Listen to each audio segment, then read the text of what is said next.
शहर की एक छोटी सी गली में तेल और ग्रीस से सना एक पुराना गैराज था।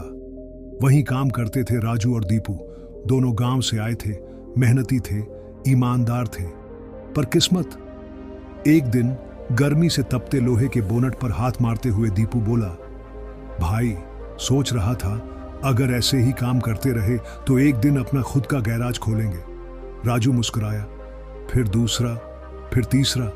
हर शहर में अपना नाम होगा। दोनों की आंखें चमक उठी। सपनों का आसमान खुला और फिर झटके से बंद हो गया। पीछे से किसी ने धक्का मारा। मालिक था। कड़क आवाज, सिलवटी ग्रे शर्ट, बाल चिपके हुए, आंखों पर ऐनक। तुम दोनों ने कल जो कार बनाई थी उसके ग्राहक का कॉल आया है। रास्ते में धुआं निकल रहा है, गाड़ी बंद। ये इस महीने की 8वीं शिकायत है। राजू ने धीरे से कहा, साहब हमने ठीक से काम किया था, हो सकता है गाड़ी में कुछ और खराबी हो। बकवास मत करो, अब तुम दोनों को काम से निकालता हूं। निकलो मेरे गैराज से। दीपू की आंखें भर आईं, पर उसने कुछ नहीं कहा। दोनों बाहर निकले, एक सस्ते से कमरे में लौटे जहां सामने भगवान विष्णु की फोटो टंगी थी। भाई, दीपू बोला, हम हर जगह मेहनत करते हैं, फिर भी लोग हमें फेंक देते हैं। राजू बोला, हाँ भाई, शायद इस शहर में हमारी कोई कदर नहीं। चलो कहीं और चलते हैं। लेकिन वहां करेंगे क्या? दीपू मुस्कुराया। मां कहती थी भगवान का नाम लो, सब मिलेगा। तो अब यही करेंगे। राजू चौंक पड़ा। मतलब बाबा बनेंगे, ज्ञान देंगे और दान लेंगे। राजू हंस पड़ा। और ज्ञान क्या देंगे? जो मां दिया करती थी, चुप रहो, ईमानदारी रखो और भगवान का नाम लो। अब दोनों पहुंचे चंपक नगर। गेरुए कपड़े, रुद्राक्ष की माला, कंधे पर गठरी, सिर पर जटा जैसा बाल। राजू एक बरगद के पेड़ के नीचे बैठ गया। अब से मेरा नाम सिद्ध योगी और तेरा नाम दीपेश्वर। दीपू गांव की गलियों में गया। सुनिए सुनिए, एक सिद्ध बाबा आए हैं जो हर समस्या का समाधान करते हैं। दान साथ लाना न भूलें। कुछ ही समय में भीड़ लगने लगी। एक दुकानदार आया। बाबा, काम नहीं चल रहा, कृपा करो। राजू ने आंखें बंद कर धीरे से कहा, श्री राम नाम जपो हर बिक्री पर, फिर देखो चमत्कार। धीरे धीरे हर कोई बाबा के पास आने लगा। कुछ समस्या बताता, कुछ दान देता, कुछ श्रद्धा से, कुछ दिखावे से। एक दिन राजा सूर्यदेव के महल से संदेश आया, बाबा जी, मेरी बेटी के लिए उपयुक्त वर नहीं मिल रहा, आप मेरे दामाद बन जाइए।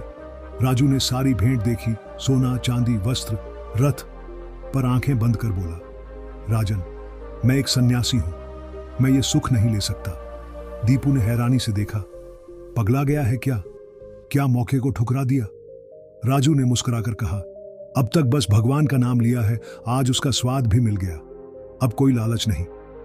दीपू गुस्से में तमतमाया, मैं जा रहा हूं, तू बैठ यहां भजन कर, मैं अकेले कमा लूंगा। दीपू ने अकेले ही धन इकट्ठा करना शुरू कर दिया, जबरन, झूठ से, लालच से। ये 2 चांदी की बालियां दे दो, बाबा के लिए है। अरे भाई, इतनी मिठाई क्या करोगे?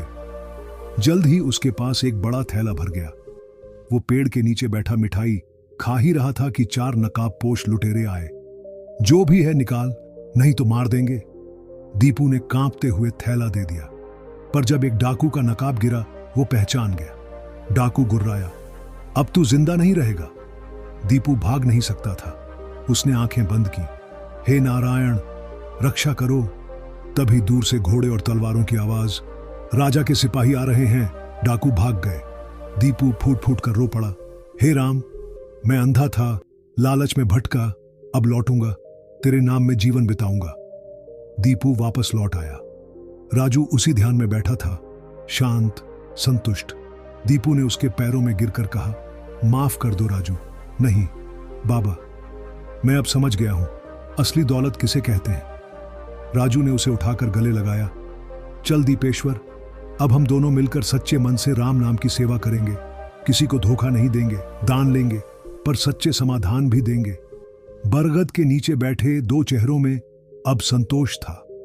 गांव वाले अब उन्हें श्रद्धा से नहीं, विश्वास से देखते थे। वो बूढ़ी अम्मा जो रोज भिक्षा मांगती थी, एक दिन बोली, बाबा जी, आपसे कुछ नहीं चाहिए, बस इतना आशीर्वाद दे दो कि मेरा बेटा भी आपके जैसा बने।